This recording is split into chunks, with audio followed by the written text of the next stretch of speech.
को फाइनेंस से रिलेटेड कुछ सीख के चले जाओ। देखो, कोई भी कंपनी एसेट्स में इन्वेस्ट करने से पहले फाइनेंसिंग करती है। फाइनेंसिंग यानी कि जिस किसी कंपनी को ज़मीन लेनी है या फिर मशीनरी लेनी है तो उससे पहले उसको पैसा लाना पड़ेगा। उसको बोलते हैं फॉर्म्स ऑफ फाइनेंसिंग।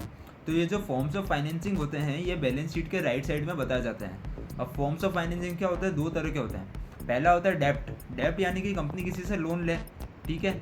उसको अब डेप्ट भी दो तरह के होते हैं। शॉर्ट टर्म यानी कि जिस जो 1 साल के अंदर अंदर रिपेयर करने हैं, और दूसरा होता है लॉन्ग टर्म जो 1 साल से ज़्यादा टाइम में अपन रिपेयर कर सकते हैं।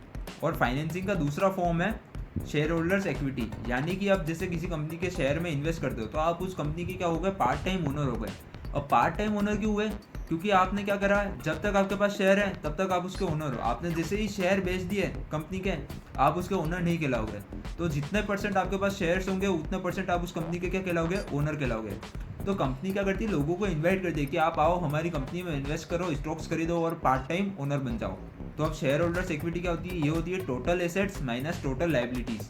तो बैलेंस शीट के लेफ्ट साइड में अपन बताते हैं एसेट्स कितने हैं कंपनी के पास, और राइट साइड में बताते हैं लाइबिलिटी कितनी है, ठीक है।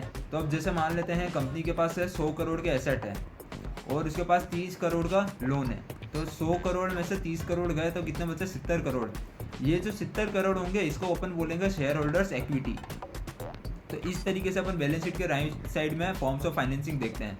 और लाइबिलिटीज़ भी वैसे ही होती है, शॉर्ट टर्म लाइबिलिटीज़ यानी कि जो आपको जल्दी चुकानी है, लॉन्ग टर्म यानी कि जो आप ज़्यादा टाइम लेकर चुका सकते हो। तो ऐसे ही फाइनेंशियल कंटेंट के लिए, ऐसे ही फाइनेंशियल नॉलेज के लिए मेरे चैनल को सब्सक्राइब कर दो, और अगर वीडियो अच्छी लगी हो तो लाइक कर दो।